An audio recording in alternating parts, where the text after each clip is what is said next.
ತ್ರೈಲೋಕ್ಯ ಸಂಪದಾಲೇಖ್ಯ ಸಮುಲ್ಲೇಖನ ವಿತ್ತಯೇ ಸಚ್ಚಿದಾನಂದ ರೂಪಾಯ ಶಿವಾಯ ಬ್ರಹ್ಮಣೇ ನಮಃ. ಯದ್ಭಾಸ ಭಾಸತೆ ವಿಶ್ವಂ ಯತ್ಸುಖೇನಾನುಮೋದತೆ ನಮಸ್ತಸ್ಮೈ ಗುಣಾತೀತ ವಿಭವಾಯ ಪರಾತ್ಮನೆ. ಪ್ರಾತಸ್ಮರಣೀರನ್ನ ವೃಂದಮಂಡಲಿ ಸ್ಮರಿಸಿಕೊಂಡು ಬಾತಂಬ್ರ ನಿರಂಜನ ಸಂಸ್ಥಾನದ ನೂತನ ಪೀಠಾಧಿಪತಿಗಳಾದಂತಹ ಪರಮಪೂಜ್ಯ ನಿರಂಜನ ಜಗದ್ಗುರು ಡಾಕ್ಟರ್ ಗುರುಬಸವ ಮಹಾಸ್ವಾಮಿಗಳವರ ಪುರಪ್ರವೇಶ ಸಮಾರಂಭದ ದಿವ್ಯ ಸಾನ್ನಿಧ್ಯವನ್ನು ಅನುಗ್ರಹಿಸಿದಂತಹ ಪರಮಪೂಜ್ಯರು, ಹಿರಿಯರು, ಬಾತಂಬ್ರ ಸಂಸ್ಥಾನದ ಹಿರಿಯ ಜಗದ್ಗುರುಗಳು ಆದಂತಹ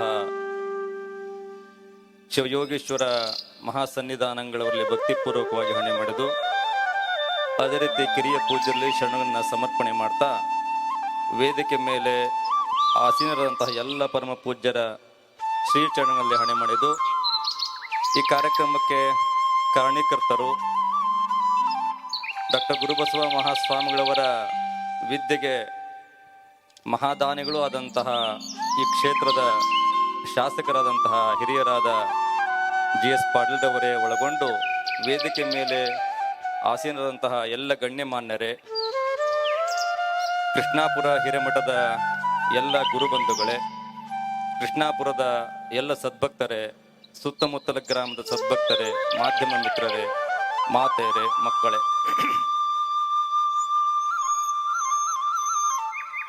ಒಂದು ಅರ್ಧ ಗಂಟೆ ಕೆಳಗಡೆ ನಾವಿಲ್ಲಿ ಕೂರ್ತವೋ ಇಲ್ಲೋ ಅನ್ನುವಂಥ ಭಾವನೆ ಇತ್ತು. ಏನು ಮಿಂಚು, ಏನು ಸಿಡ್ಲು, ಅದೇ ನೀವಿಲ್ಲಿ ಎಲ್ಲಿ ರೋಣದಲ್ಲ ಹೋದಲ್ಲಿ ರೋಡೆಲ್ಲ ಬಂದಾಗಿದ್ದಾವಂತೆ, ಅಷ್ಟು ಮಳೆ ಬಂದಿದೆ ಅಂತಲ್ಲಿ.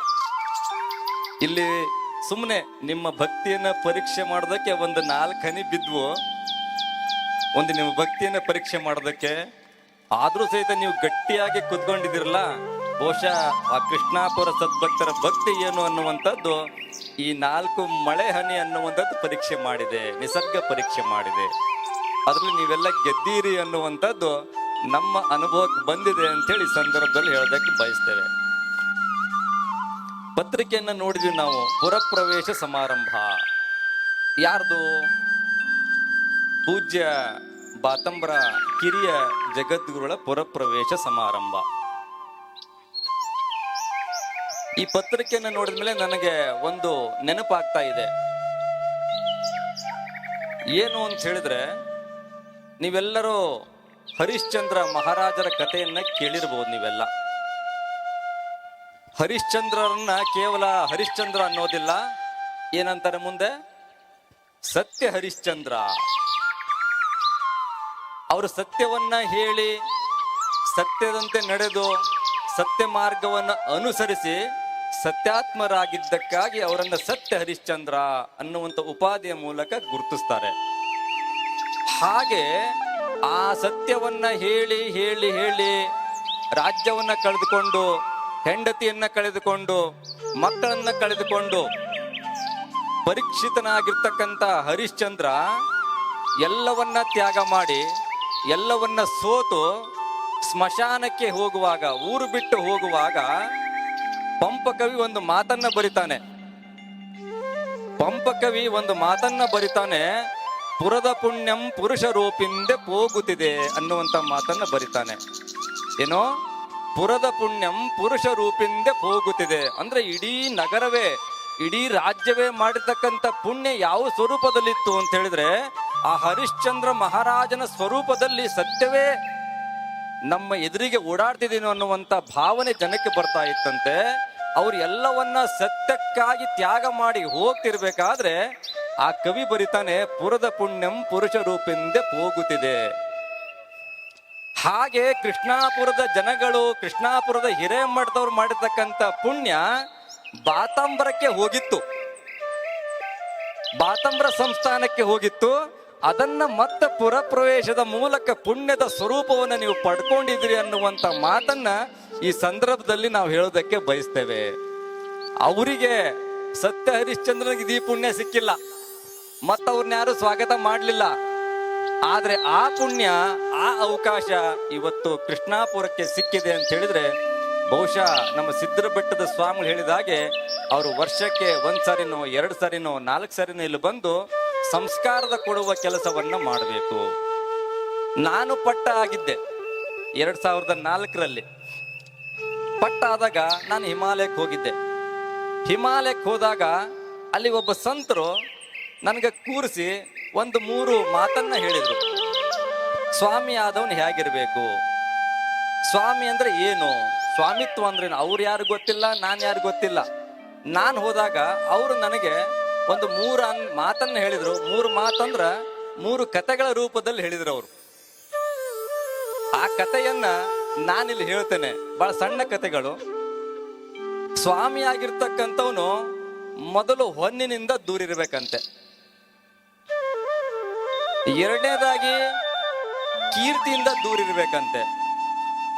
3ನೇದಾಗಿ ನಿಮ್ಗೆಲ್ಲರಿಗೂ ಗೊತ್ತಿದೆ, ಹೆಣ್ಣಿನಿಂದ ದೂರ ಇರಬೇಕು. ನಾವು ಪುರುಷರಾಗಿದ್ದಕ್ಕಾಗಿ ಹೆಣ್ಣು ಅಂತ ಹೇಳ್ತೇವೆ. ಅಕಸ್ಮಾತ್ ಯಾರಾದ್ರೂ ಹೆಣ್ಮಕ್ಳು ಸ್ವಾಮಿಗಳಾಗಿದ್ರೆ ಅವರು ಪುರುಷರಿಂದ ದೂರ ಇರಬೇಕು ಅಂತ ನೀವು ಅದನ್ನ ಅರ್ಥ ಮಾಡ್ಕೋಬೇಕು. ಯಾಕೆ? ನಮ್ಮ ವ್ಯಕ್ತಿತ್ವದ ತೇಜೋವಧೆ ಆಗುವಂಥದ್ದೇ ಇದರಲ್ಲಿ. ಸ್ವಾಮಿಗಳ ಜೀವನ ಒಬ್ಬ ಹೆಣ್ಣು ಮಗಳ ಜೀವನಕ್ಕಿಂತಲೂ ಕಷ್ಟ. ಯಾಕಂತ ಕೇಳ್ರಿ, ಅಕಸ್ಮಾತ್ ಎಲ್ಲಾದ್ರೂ ಹೆಣ್ಮಗಳು ನಿಂತಾಳಂದ್ರೆ ಯಾರಾದ್ರೂ ಡ್ರಾಪ್ ಅರ ಕೊಡ್ತಾರ, ಸ್ವಾಮಿಗಳಿಗೆ ಡ್ರಾಪ್ ಕೊಡಂಗಿಲ್ಲ. ನಾವ್ ಎಲ್ಲಾದ್ರೂ ಮೂತ್ರಕ್ಕೆ ಹೋಗ್ಬೇಕಂದ್ರೆ ನೋಡ್ಬೇಕು, ಜಾನ ಯಾರದಾರ ಇಲ್ಲ, ಯಾರು ನೋಡ್ತಾರ ಏನ. ಯಾಕಂದ್ರೆ ನಾವು ಒಂದು ಪರಂಪರೆಯ, ಒಂದು ಮಠದ, ಒಂದು ಘನದ ವ್ಯಕ್ತಿತ್ವವನ್ನ ಕಾಪಾಡ್ತಕ್ಕಂಥವ್ರು. ಎಲ್ಲಿ ಬೇಕಾದಲ್ಲಿ ನಿಲ್ಲಂಗಿಲ್ಲ, ಎಲ್ಲಿ ಬೇಕಾದಲ್ಲಿ ಕುಂದ್ರಂಗಿಲ್ಲ. ಆದ್ರೆ ನೀವ್ ಯಾರು ಹೆಣ್ಮಕ್ಳಿರ್ಲಿ ಗಂಡು ಮಕ್ಳಿರ್ಲಿ ಎಲ್ಲಿ ಬೇಕಾದ್ರೆ ನಿಲ್ಬಹುದು, ಎಲ್ಲಿ ಬೇಕಾದ್ರಲ್ಲಿ ಕುಂದ್ರಬಹುದು. ನಮ್ಗ ಅವಕಾಶ ಇಲ್ಲ. ಯಾಕಂದ್ರೆ ನಾವು ಇಡೀ ಸಮಾಜವನ್ನ ಪ್ರತಿನಿಧಿಸ್ತಕ್ಕಂಥವ್ರು. ಆ ಗುರುತರವಾದ ಜವಾಬ್ದಾರಿ ನಮಗಿದೆ ಅನ್ನುವಂತಹ ಒಂದು ತಿಳುವಳಿಕೆಯೊಂದಿಗೆ ನಾವು ಬಹಳ ಸೂಕ್ಷ್ಮವಾಗಿರ್ಬೇಕಾಗ್ತದೆ. ಅವರು ಹೇಳಿದ್ರು ಒಂದು ಕಥೆಯನ್ನ, ಹೊನ್ನಿನಿಂದ ದೂರ ಇರಬೇಕು ಅಂತ ಹೇಳಿ. ಒಬ್ಬ ಯುವ ಸನ್ಯಾಸಿ ಇದ್ನಂತೆ. ಅವ್ರು ಹೇಳ್ತಕ್ಕಂಥ ಕತೆ, ಒಬ್ಬ ಯುವ ಸನ್ಯಾಸಿ ಇದ್ನಂತೆ. ಆತ ಕಾಡಿನಲ್ಲಿ ತಪಸ್ಸನ್ನ ಮಾಡ್ಕೊಂಡಿದ್ದ. ಒಂದ್ಸರಿ ಈಗ ಅವನ ಅದೃಷ್ಟಕ್ಕೆ ಏನೋ ಒಂದು ನದಿಯನ್ನ ದಾಟ್ತಾ ಇದ್ದ. ನದಿಯನ್ನ ದಾಟಬೇಕಾದ್ರೆ ನದಿಯ ಇಕ್ಕೆಲದಲ್ಲಿ ಯಾವುದೋ ಒಂದು ಗಂಟು ಕಾಣ್ತವನಿಗೆ, ಲಕ್ಕುಂಡ್ಯಾಗ ಸಿಕ್ತಲ್ಲ ಹಂಗ ಒಂದು ಗಂಟು ಕಾಣ್ತು. ಅದನ್ನ ನೋಡಿದ, ಅದ್ರೊಳಗಡೆ ಬಂಗಾರ ಇತ್ತು, ವಜ್ರ ವೈಡೂರ್ಯಗಳಿದ್ವು. ನಾನರೇ ಸನ್ಯಾಸಿ, ನಾನು ಅದು ತಗೊಂಡೇನ್ ಮಾಡ್ಲಿ? ಮತ್ತದು ಬಹಳ ದೊಡ್ಡ ಪೆಟ್ಟಿಗಿತ್ತು, ನಾನು ಇದನ್ನ ಎತ್ತಕ್ಕೂ ಆಗಂಗಿಲ್ಲ. ಅಕಸ್ಮಾತ್ ಯಾರಾದ್ರೂ ಇದನ್ನ ಎತ್ತಿ ಕೊಟ್ರೆ ಒಂದು ಗುಡಿನರ ಕಟ್ಬೋದು, ಮಠನರ ಕಟ್ಬೋದು ಅಂತ ಹೇಳಿ ಆ ಊರಿಗೆ ಹೋದ, ಹತ್ರದ ಊರಿಗೆ ಹೋದ. ಅಲ್ಲಿ 4 ಜನ ಕರ್ಕೊಂಬಂದ. ನೋಡಪ್ಪ, ಇಲ್ಲಿ ಬಂಗಾರದ ಗಂಟು ಐತಿ, ಮತ್ ಇದನ್ನ ತಂದು ನೀವು ಕೊಟ್ರ ನಾ ಮಠನರ ಕಟ್ಬೋದು, ಅಥವಾ ನೀವೇ ಏನಾರ ಅದನ್ನ ಮಾಡ್ಕೋಬಹುದು ಅಂತ ಆ ಯುವ ಸನ್ಯಾಸಿ ಹೇಳ್ದ. ಅವಾಗ ಅವ್ರೇನ್ ಮಾಡಿದ್ರು, ಆಲೋಚನೆ ಮಾಡಿದ್ರು 4 ಜನ, ಗಂಟರ ಈ ಸನ್ಯಾಸಿಗೆ ಅಗತ್ಯ ಇಲ್ಲ, ಮತ್ತೆ ಇವನು ತಗೊಂಡು ಇವನೇನ್ ಮಾಡವ. ಹಂಗಾಗಿ ವಿಷಯ ಯಾರಿಗೆ ಗೊತ್ತೈತಿ? ನಮ್ಮ 4 ಜನ ಮತ್ತೆ ಈ ಸನ್ಯಾಸಿಗೆ ಗೊತ್ತೈತಿ. ನಮ್ಮ 4 ಜನದ ಒಂದ ಗುಟ್ಟೈತಿ. ಮತ್ತೆ ಈ ಸನ್ಯಾಸಿಗೆ ಏನಾರ ಗೊತ್ತಾಗ್ಬಿಟ್ರ ಮತ್ತೆ ಇವನ್ ನಮ್ಮ ಉದ್ದೇಶಕ್ಕ ಈತ ಮಾರಕ ಆಗ್ತಾನಂತ ಹೇಳಿ ಆ 4 ಜನ ಸೇರಿ ಸನ್ಯಾಸಿ ಕೈಕಾಲು ಕಟ್ಟಿ ಹೊಳೆ ಹೋಗೋದು, ಆ ಗಂಟು ತಗೊಂಡು ಹೋದ್ರಂತ. ಅಂದ್ರೆ ಹೊನ್ನಿನ ಹತ್ರ ಬೆನ್ನ ಹತ್ತಬಾರದು ನೀನು. ಅವ್ರು ನನಗೆ ಹೇಳಿದ್ದು, ನಾನು ಯಾರಿಗೆ ನಿಮ್ಗೆ ಹೇಳಕತ್ತಾನ ಇದನ್ನ. 2ನೇದಾಗಿ ಒಂದು ಕಥೆಯನ್ನು ಹೇಳಿದ್ರು ಅವರು. ಸ್ವಾಮಿಗಳು ಯುವ ಸನ್ಯಾಸಿ ತಪಸ್ಸನ್ನ ಮಾಡ್ಕೊಂತ ಕೂತಿದ್ದ. ಒಂದು ಸಿದ್ಧಿಯನ್ನ ಗಳಿಸ್ಕೊಂಡಿದ್ದ, ತಪಸ್ಸನ್ನು ಮಾಡ್ತಾ ಇದ್ದ, ಸಿದ್ಧಿನ ಗಳಿಸ್ಕೊಂಡಿದ್ದ. ಕೀರ್ತಿಯ ಬೆನ್ನ ಹತ್ತಬಾರ್ದು ಅಂತೇಳಿ ಯಾರೋ ಭಕ್ತರು ಬಂದ್ರು, ನಮಸ್ಕಾರ ಮಾಡಿದ್ರು.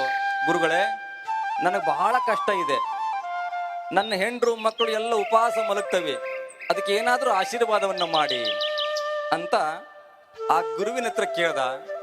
ಗುರುಗಳೇನು ಮಾಡಿದ್ರು, ಪಾಪ ಬಹಳ ಬಡವದ ಇವನಿಗೇನಾದ್ರು ಉದ್ಧಾರ ಆಗ್ಬೇಕು ಅಂತ ಹೇಳಿ ಅವರೊಂದು ಸಿದ್ಧಿಯನ್ನು ಮಾಡ್ಕೊಂಡಿದ್ರು. ಏನು ಸಿದ್ಧಿನ ಮಾಡ್ಕೊಂಡಿದ್ರಪ್ಪ ಅಂದ್ರ, ಅವರು ಏನ್ ಹಿಂಗ್ ಗಡ್ಡ ಬಿಟ್ಟಿದ್ರು ನನ್ನಂಗ, ಆ ಗಡ್ಡಗಳೆಲ್ಲವೂ ಬಂಗಾರದಂಗ ಆಗಿದ್ವಂತ. ಎರಡು ಗಡ್ಡದ ಕೂದಲು ಕಿತ್ತು ಅವನು ಉಡಿಯಾಕ ಕೊಟ್ಟು, ಇದನ್ನ 11 ದಿನ ಒಂದು ಗಂಟು ಕಟ್ಟಿ ಪೂಜೆ ಮಾಡು, ಇವು ಬಂಗಾರ ಆಗ್ತಾವು, ಇದನ್ನ ಮಾರಿ ಜೀವನ ಮಾಡು ಅಂತ ಹೇಳಿದ್ರು. ಹೋದ, ಪೂಜೆ ಮಾಡ್ದ, 11 ದಿನ ಬಂಗಾರ ಆಗಿದ್ವು, ಮಾರಿದ. ಒಂದು 8 ದಿನ ಜೀವನ ನಡೀತು ಬಂಗಾರದಾಗ. ಮತ್ತೆ ಬೇಕಾತು, ಮತ್ತೆ ಬಂದ. ಮತ್ತ ಸ್ವಾಮಿಗಳು ಏನ್ ಕಿತ್ರು ಗಡ್ಡ ಕಿತ್ರು, ಕೊಟ್ರು. 11 ದಿನ ಪೂಜೆ ಮಾಡ್ದ. ಇದು ಗಂಡನಿಗಷ್ಟ ಗೊತ್ತಿತ್ತು, ಗುರುವಿಗಷ್ಟ ಗೊತ್ತಿದ್ರೆ ಓಕೆ. ಹೆಂಡತಿಗೆ ಗೊತ್ತಾತ್ ನೋಡ್ರಿ. ಹೆಂಡ್ತಿ ಹೇಳಿದ್ಲು ಇಲ್ಲ ಅಂತ. ಅವರು ಕೃಷ್ಣಾಪುರದಾಗ ಅವ್ರು ಮಹಾರಾಜರದಾರಂತ. ಅವರು ಗಡ್ಡ ಬಂಗಾರದವು, ನಾವೆಲ್ಲ ಹೋಗ್ತವಿ, ಅದರಿಂದ ನಮಗ್ ಕಷ್ಟ ಪರಿಹಾರ ಆಗೈತಿ ಅಂದ್ಕೂಳೆ ಬಾಜು ಮನೆಯವರು ಬಂದ್ರು. ಬಾಜು ಮನೆಯವರು ಬಂದ್ರು. ಎಲ್ಲರೂ ಬಂದು ಆ ಯುವ ಸನ್ಯಾಸಿ ಮುಂದೆ ನಿಂತ್ರು. ಯಪ್ಪ ನಮ್ದು ಕಷ್ಟ ಐತ್ರಿ ಅಂದ್ರು. ಸ್ವಾಮಿಗಳು ಎಷ್ಟು ಗಡ್ಡ ಕಿತ್ತು ಕೊಡ್ತಾರ್ರಿ? ಸ್ವಾಮಿಗಳು ಕೊಡಕ್ ಆಗಲಿಲ್ಲ, ಅವರ ಕೈ ಹಾಕಿದ್ರು ಮುಖಕ್ಕೆ. ಸ್ವಾಮಿಗಳ ಗಡ್ಡೆಲ್ಲ ಹೋಗಿ ಮುಖ ಎಲ್ಲ ರಕ್ತ ಆಗಿತ್ತಂತ. ಯಪ್ಪ ನಾನು ಇವ್ರಿಗೆಲ್ಲ ಹೇಳಕ್ ಹೋದ್ನಲ್ಲಪ್ಪ. ಅದಕ್ಕೆ ಕೀರ್ತಿ ಹಿಂದೆ ಹೋಗ್ಬಾರ್ದು, ಮೂರನೇದಾಗಿ ಹೆಣ್ಣಿನ ಹಿಂದೆ ಹೋಗ್ಬಾರ್ದು ಅನ್ನುವಂಥ ಕಥೆಯನ್ನ ಅವ್ರು ಹೇಳಿದ್ರು. ಅದೆಲ್ಲ ನಿಮ್ಗೆ ಗೊತ್ತಿದೆ. ಹೆಗಲ್ ಕೈಪ ಮೆಗಿಲ್ ಮಾರಿ ಅಂತ ಒಂದು ಮಾತೇ ಇದೆ. ಸನ್ಯಾಸಿ ಕೌಪ ಸಂಸಾರಕ್ಕೆ ಮೂಲ ಅನ್ನುವಂಥ ಒಂದು ಗಾದೆ ಇದೆ. ಆ ಮೂಲಕ ಆ ಹಿಂದೆ ಹೋಗ್ಬಾರ್ದು ಅನ್ನುವಂಥದ್ದು. ಹಾಗೆ ಇವತ್ತು ಸ್ವಾಮಿಗಳಾಗಿರ್ತಕ್ಕಂಥವ್ರು ಕೇವಲ ಮಠಕ್ಕೆ ಸ್ವಾಮಿಗಳಾಗೋದು ಮುಖ್ಯ ಅಲ್ಲ, ಮನಸ್ಸಿಗೆ ಸ್ವಾಮಿಗಳಾಗ್ಬೇಕು. ಸಂಸ್ಕಾರ ಕೊಡುವಂತ ಸ್ವಾಮಿಗಳಾಗೋದು. ಮಠ ದೊಡ್ಡದಿರ್ಬೋದು, ಮಠ ಸಣ್ಣದಿರ್ಬೋದು, ಅದರ ವ್ಯಕ್ತಿತ್ವವನ್ನು ಬೆಳೆಸಬೇಕು. ಘಟದಿಂದ ಮಠವಾಗಬೇಕೆ ಹೊರತು ಮಠದಿಂದ ಘಟ ಆಗಬಾರ್ದು ಅನ್ನುವಂಥ ಹಾನಗಲ್ ಕುಮಾರ ಮಹಾಸ್ವಾಮಿಗಳವರ ಜೀವನಾದರ್ಶವನ್ನ ನಮ್ಮ ಜೀವನದಲ್ಲಿ ಅಳವಡಿಸ್ಕೊಂಡಾಗ ನಾವು ಸಮಾಜಕ್ಕೆ ಏನಾದ್ರೂ ಕೊಡೋದಕ್ಕೆ ಸಾಧ್ಯ ಅನ್ನುವಂಥದ್ದು. ತರುಣಿ ದರ್ಶನಕ್ಕಿಂತ ಕಿರಣಾನುಭವ ಸುಲಭ, ಪರಮಶಾಸ್ತ್ರಕ್ಕಿಂತ ಸರಿ ಉದಾಹರಣೆ, ಪರಮ ತತ್ವವ ಕಂಡ ಗುರುವ ನರಸುವದಲ್ಲಿ ದೊರೆತಂದು ನೀ ಧನ್ಯ ಮಂಕುತಿಮ್ಮ. ಡಿ ವಿ ಗುಂಡಪ್ಪನವ್ರು ಹೇಳ್ತಾರೆ, ತರುಣಿ ದರ್ಶನಕ್ಕಿಂತ ಕಿರಣಾನುಭವ ಸುಲಭ. ನಾವು ಸೂರ್ಯನ ನೋಡ್ಬೇಕಂದ್ರೆ ಆಗೋದಿಲ್ಲ, ಆದ್ರೆ ಸೂರ್ಯನ ಕಿರಣ ಮೈ ಮೇಲೆ ಬಿದ್ದಾಗ ಸೂರ್ಯ ಬೆಚ್ಚಗಿದಾನೋ ತಣ್ಣಗಿದಾನೋ ಅನ್ನೋಂಥ ಅನುಭವ ಆಗುತ್ತೆ. ತರುಣಿ ದರ್ಶನಕ್ಕಿಂತ ಕಿರಣಾನುಭವ ಸುಲಭ, ಪರಮಶಾಸ್ತ್ರಕ್ಕಿಂತ ಸರಿ ಉದಾಹರಣೆ. ಯಾವುದೋ ಒಂದು ವೇದ ತತ್ವವನ್ನ, ಯಾವುದೋ ಒಂದು ಶಾಸ್ತ್ರ ತತ್ವವನ್ನ ನಮಗೆ ಅರ್ಥ ಮಾಡ್ಕೊಳಕ್ಕಾಗಲ್ಲ, ಅದಕ್ಕೆ ಉದಾಹರಣೆ ಮೂಲಕ ಅದನ್ನ ನಾವು ಅರ್ಥ ಮಾಡ್ಕೊಳ್ಬಹುದು. ಪರಮಶಾಸ್ತ್ರಕ್ಕಿಂತ ಸರಿ ಉದಾಹರಣೆ, ಪರಮ ತತ್ವ ಕಂಡ ಗುರುವ ನರಸುವದಲ್ಲಿ. ಒಂದು ಯೋಗ್ಯವಾಗಿರ್ತಕ್ಕಂಥ ಶ್ರೇಷ್ಠವಾಗಿರ್ತಕ್ಕಂಥ ಸತ್ಯ ತತ್ವವನ್ನು ಕಂಡಿರ್ತಕ್ಕಂಥ ಗುರುವನ್ನ ಅರಸುವುದಲ್ಲಿ ದೊರೆತಂದು ನೀನ್ ಧನ್ಯ ಮಂಕುತಿಮ್ಮ. ಅಂತ ಗುರು ಸಿಕ್ಕ ಅಂತಂದ್ರ ಬಹುಶಃ ನಿನ್ನ ಜನ್ಮ ಸಾರ್ಥಕ ಅನ್ನುವಂಥದ್ದು. ಬಹುಶಃ ಕೃಷ್ಣಾಪುರದ ಜನತೆಗೆ ಅಂತ ಗುರು ಸಿಕ್ಕಿದ್ದಾರೆ. ಆದ್ರಿಂದ ಅವರ ಪಾದವನ್ನು ಬಿಡಬಾರ್ದು. ಅವ್ರು ಹೇಳಿದ ಹಾಗೆ ಅವರ ಮಾರ್ಗದರ್ಶನವನ್ನ ಪಡೆದುಕೊಂಡು ಜೀವನವನ್ನ ಸಾರ್ಥಕ ಮಾಡ್ಕೊಳ್ಬೇಕು ಅನ್ನುವಂಥ ಮಾತನ್ನ ಈ ಸಂದರ್ಭದಲ್ಲಿ ಹೇಳ್ತಾ, ಕೃಷ್ಣಾಪುರ ಹಿರೇಮಠ ಅನ್ನುವಂಥದ್ದು ಬಹಳಷ್ಟು ಸಂತರನ್ನ ಸಮಾಜಕ್ಕೆ ಕೊಟ್ಟಿದೆ. ಹೇಳಿದ್ರು ಉರಿಲಿಂಗ ಸ್ವಾಮಿಗಳವರು ಈ ಮಠದ ವಂಶಜರು ಅನ್ನುವಂಥದ್ದು. ಇದು ಬರೆಯವಷ್ಟೇ ಅಲ್ಲ, ನಮ್ ಗೊಗ್ಗಿಹಳ್ಳಿ ನಿಜಗುಣ ಶಿವಾಚಾರ್ಯ ಗುರುಗಳಂತವ್ರು, ಸಂಗಮೇಶ ಶಿವಾಚಾರ್ಯ ಗುರುಗಳಂತವ್ರು ಎಲ್ಲರೂ ಸಹಿತ ಇವರು ಒಂದು ರೀತಿಯಾಗಿರ್ತಕ್ಕಂಥ ಈ ಮಠದಿಂದ ಹೋಗಿರ್ತಕ್ಕಂಥವ್ರು ವಂಶಸ್ಥರು. ಅಂತ ಒಂದು ಸಂಸ್ಕಾರದ ಬಲ ಅವರ ರಕ್ತದಲ್ಲಿದೆ. ಹಾಗಾಗಿ ಅವರು ಉತ್ತಮವಾದ ಸಾಧನೆಯನ್ನ ಮಾಡಬಲ್ಲರು ಅನ್ನುವಂಥ ಮಾತನ್ನ ಈ ಸಂದರ್ಭದಲ್ಲಿ ಹೇಳ್ತಾ, ನನಗೆ ಕಾರ್ಯಕರ್ತರು ಫೋನ್ ಮಾಡಿದ್ರು, ಇಲ್ಲ ಗುರುಳೆ ನೀವು ಕಾರ್ಯಕ್ರಮಕ್ಕೆ ಎಕೋ ತೆಗಿಯಪ್ಪ, ಎಕೋ ಬೇಡ, ಕಾರ್ಯಕ್ರಮಕ್ಕೆ ನೀವು ಬರಬೇಕು ಅಂತ ಕೇಳಿದ್ರು. ನಾನಂದ್ರೆ ಯಾಕೆ ಬರ್ಬೇಕಪ್ಪ, ನನಗೆ ನೀವೇನು ಕೊಡ್ತೀರಿ ಅಂತ ಕೇಳಿದೆ. ಅವ್ರ ಮಾತು ಬಂದಪ್ಪ, ಏನು ಕೇಳತ್, ಹಿಂಗೆ ಯಾರು ಕೇಳಿಲ್ಲ ನಮ್ಗ. ಇವ್ರೇನು ಇಲ್ಲಪ್ಪ, ಇಲ್ಲ ಗುರುಳೆ ನೀವೇನು ಹೇಳ್ತೀರ ಅದನ್ನ ನಾವು ಮಾಡ್ತೇವೆ. ನಾವೇನಾದ್ರೂ ಕಾರ್ಯಕ್ರಮ ಬರ್ಬೇಕಂದ್ರ ನಾವೊಂದು ಅಭಿಯಾನವನ್ನ ಪ್ರಾರಂಭ ಮಾಡಿದ್ದೇವೆ. ಏನಪ್ಪಾ ಅಂತ ಹೇಳಿದ್ರೆ, ಗ್ರಾಮದಲ್ಲಿ ಯಾರು ಮದ್ಯಪಾನವನ್ನ ಮಾಡಬಾರದು ಅಂತ.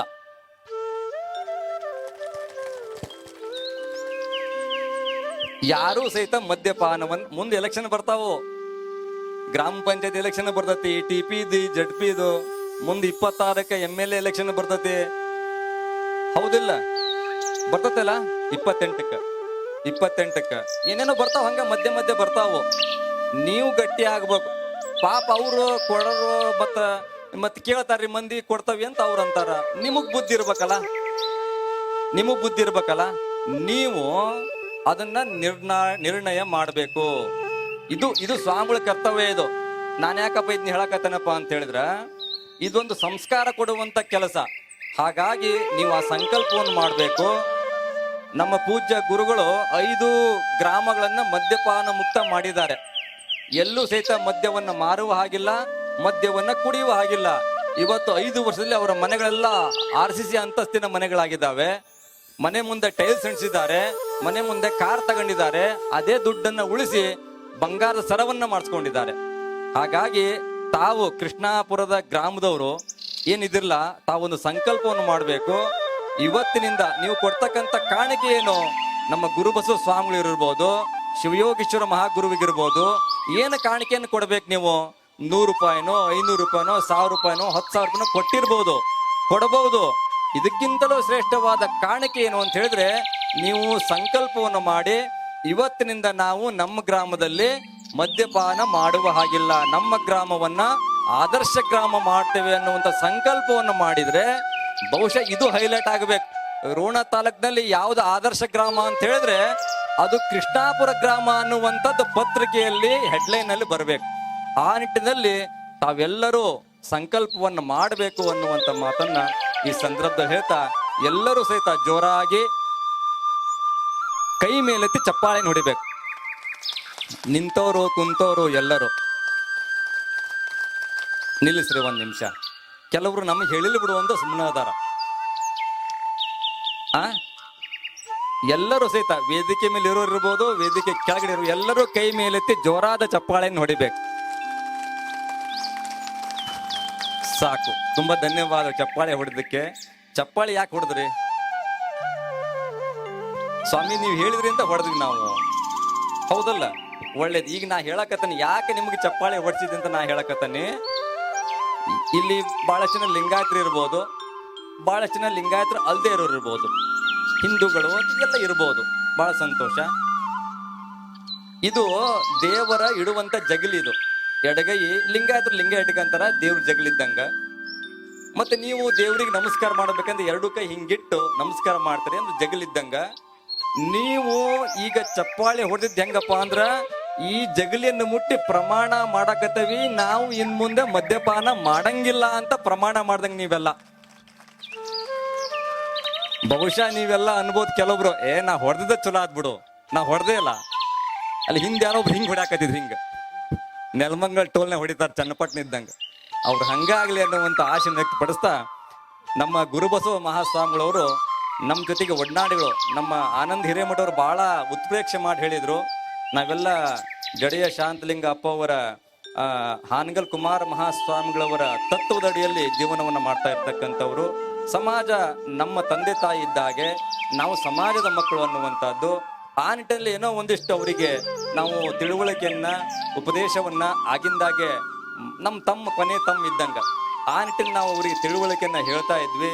ಅವರು ಸಹಿತ ಅದನ್ನ ಬಹಳ ಸ್ವೀಕೃತಿಯಿಂದ, ಆಸಕ್ತಿಯಿಂದ ಕಲಿತ್ಕೊಂಡು ಜೀವನದಲ್ಲಿ ಒಂದೊಂದೇ ಮೆಟ್ಲನ್ನ ಹತ್ಕೊಂತ ಮೇಲ್ ಬರ್ತಾ ಇದ್ದಾರೆ. ನಾವು ಓಪನ್ ಆಗಿ ಹೇಳಿದ್ವಿ, ಅಲ್ಲೆಲ್ಲ ದೂರ ಯಾಕೆ ಹೋಗ್ಯಪ್ಪ, ಇಲ್ಲೇ ನಮ್ಮ ಮಠ ಅದಾವು, ಇಲ್ಲೇ ಇದ್ಬಿಡು ಅಂತ ಹೇಳಿದ್ವಿ. ನಾವು ಬೇರೆ ಇನ್ನೇನೋ ಮಾಡೋಣ ಅನ್ನುವಂಥ ಕನಸನ್ನ ಅವ್ರಿದ್ರೆ ಹೇಳಿದ್ವಿ. ಆ ಕನಸನ್ನೇನು ಬಿಟ್ಟಿಲ್ಲ, ಅವರು ಸಹಿತ ನಾವು ನಿನ್ನ ಜೊತೆಗೆ ಇರ್ತೇವೆ, ಅದ್ರ ಮಠ ಅಲ್ಲಿರುತ್ತೆ, ನಾನು ಕ್ರಿಯಾಶೀಲನಾಗಿ ಎಲ್ಲ ಕಡೆ ಕೆಲಸವನ್ನ ಮಾಡ್ತೇನೆ ಅನ್ನುವಂತಹ ಒಂದು ಮಾತನ್ನ ಕೊಟ್ಟಿದ್ದಾರೆ. ಅವರ ಎಲ್ಲ ಆಸೆಗಳು ಈಡೇರಲಿ ಅನ್ನುವಂಥದ್ದು ಪೂಜ್ಯ ಹಿರಿಯರ ಆಶೀರ್ವಾದ, ಜಗದ್ಗುರು ಮಹಾಸನ್ನಿಧರ ಆಶೀರ್ವಾದ ಅವ್ರ ಮೇಲೆ ಸದಾಕಾಲ ಇರಲಿ ಅನ್ನುವಂಥ ಮಾತನ್ನ ಈ ಸಂದರ್ಭದಲ್ಲಿ ಹೇಳ್ತಾ ನಮ್ಮ 4 ಉಪದೇಶಕ್ಕೆ ವಿರಾಮ ಕೊಡ್ತಿದ್ದೇವೆ. ಶಿವಂಭೂಯ.